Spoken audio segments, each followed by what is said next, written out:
Hello enemy fans, स्वागत है आपका आपके चैनल एनिमी फ्लैशबैक पे। आज हम देखेंगे डीमन स्लेयर सीजन 1 के थर्ड एपिसोड को। अगर आपने पीछे के एपिसोड नहीं देखे हैं तो डिस्क्रिप्शन में लिंक है, पहले उनको देखो वरना आपको आगे की स्टोरी समझ नहीं आएगी।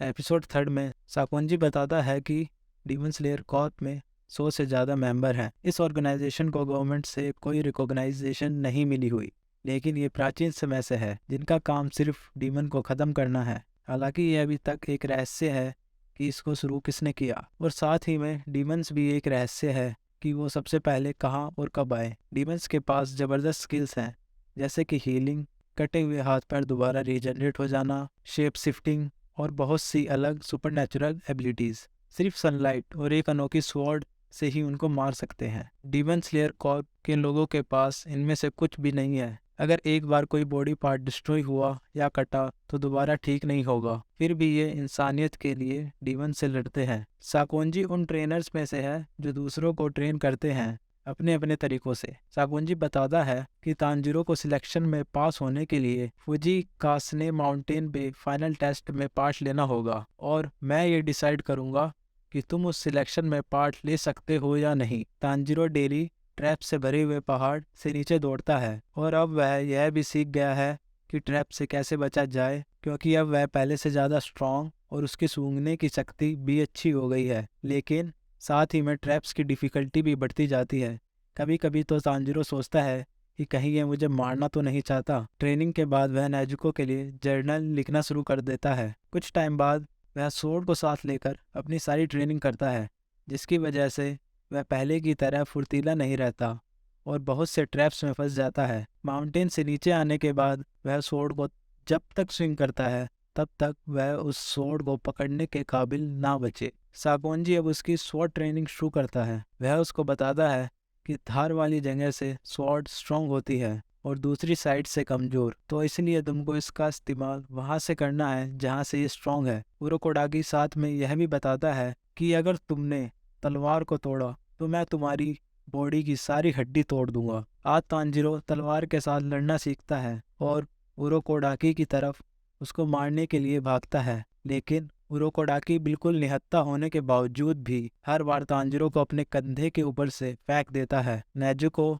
अभी तक सोई होती है, जिसकी वजह से तांजीरो थोड़ा दुखी होता है और रोज की तरह दोबारा जर्नल लिखने लगता है। आज उरोकोडाकी उसको टोटल कंसंट्रेशन ब्रीथिंग सिखाता है, स्पेशली वाटर ब्रीथिंग की 10 फॉर्म्स। वह बताता है कि शुरू में सबसे पहले एक लंबी सांस लेनी होती है ताकि हर एक सेल में ऑक्सीजन पहुंच सके, जिससे उसकी हीलिंग एबिलिटी और फोकस बढ़ जाएगा। जैसे ही तांजीरो एक लंबी सांस लेता है, उरोकोडाकी एक जोर से हाथ उसके पेट पे मारता है और कहता है, तुम बिल्कुल गलत कर रहे हो। हर बार जब वह ट्राई करता है, उरोकोडाकी उसके पेट पे मारता है, क्योंकि हर बार वह गलत ही कर रहा होता है। अगली ट्रेनिंग में उरोकोडाकी उसको झरने से नीचे फेंक देता है ताकि वह पानी के साथ एक हो सके, और तांजीरो गिरते हुए चिल्लाता है, मैं ये सब नेजुको के लिए कर रहा हूँ। नेजुको को अब तक 6 महीने हो जाते हैं सोते हुए। उरोकोडाकी एक डॉक्टर को भी बुलाता है ताकि वह नेजुको की जांच कर सके, पर कोई प्रॉब्लम नहीं मिलती।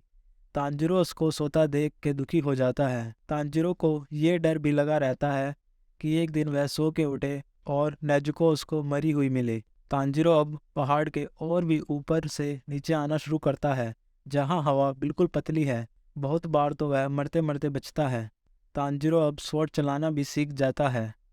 तांजीरो को पूरा 1 साल हो जाता है माउंट सागरी पे, और एक दिन उरोकोडाकी कहता है, मैं तुमको इतना ही सिखा सकता था, और अब आगे ये तुम्हारे ऊपर है कि तुम आगे के लेवल में जाने के लायक हो या नहीं। उरोकोडाकी उसको एक बड़े से पत्थर के पास ले जाके कहता है, अगर तुमने इसको 2 हिस्सों में काट दिया तो मैं तुमको फाइनल सिलेक्शन में जाने दूंगा।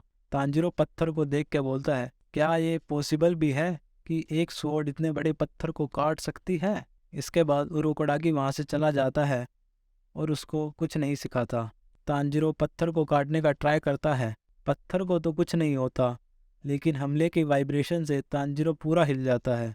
उस दिन के बाद तांजीरो डेली जो उरोकोडाकी ने उसको सिखाया था उसकी प्रैक्टिस करता है।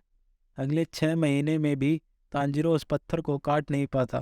तांजीरो दोबारा हार्ड और हार्ड ट्रेनिंग करने लगता है, पर पत्थर को नहीं काट पाता।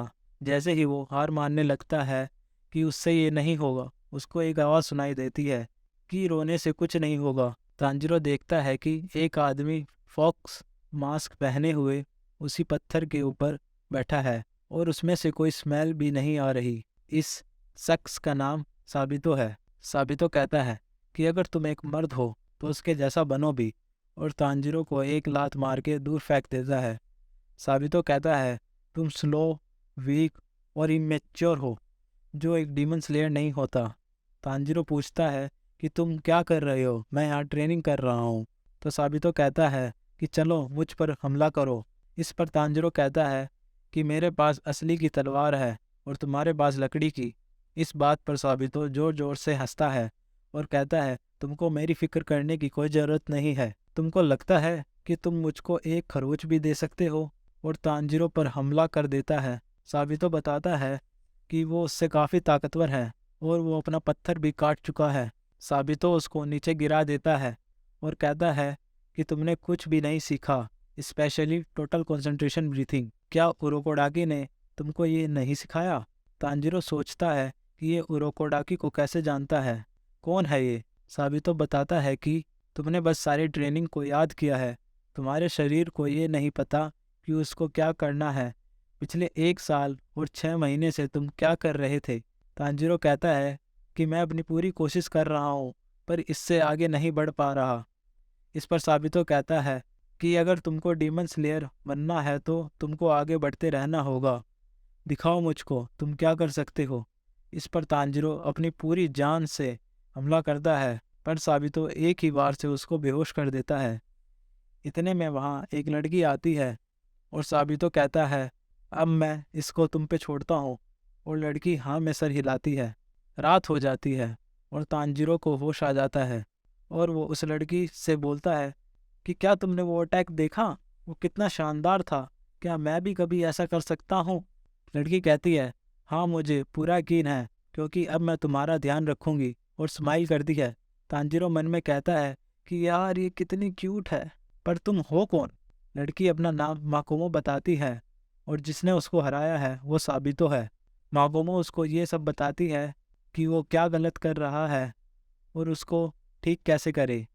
तांजीरो उससे पूछता है कि वो कहाँ से आई है और उसकी मदद क्यों कर रही है, पर वह उसको कुछ नहीं बताती।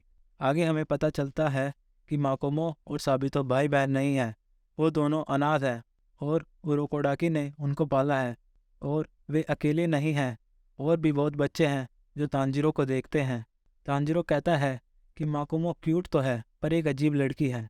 माकोमो बताती है कि टोटल कंसंट्रेशन ब्रीथिंग से ब्लड सर्कुलेशन इंक्रीज हो जाती है, क्योंकि तुम्हारा हार्ट रेट बढ़ जाता है। उसकी वजह से तुम्हारा बॉडी का टेम्परेचर भी बढ़ जाता है, जिससे तुम एक डीमन के जितनी स्ट्रेंथ हासिल कर लेते हो। पर तांजीरो के ये सब कुछ सर के ऊपर से जा रहा होता है।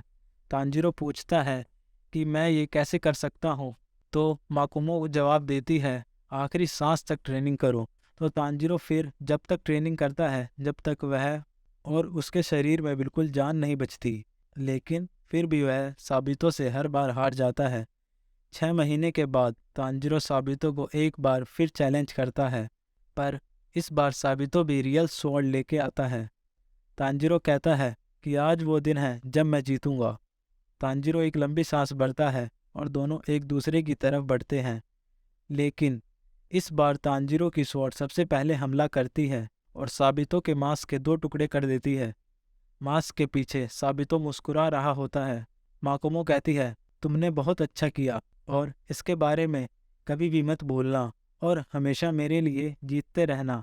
तांजीरो पलट के देखता है, साबितो चला जाता है और उसको ये यकीन है कि उसने सिर्फ उसका मांस काटा था, लेकिन असल में उसने पत्थर के 2 टुकड़े कर दिए थे। और यहीं पे हमारा एपिसोड 3 खत्म हो जाता है।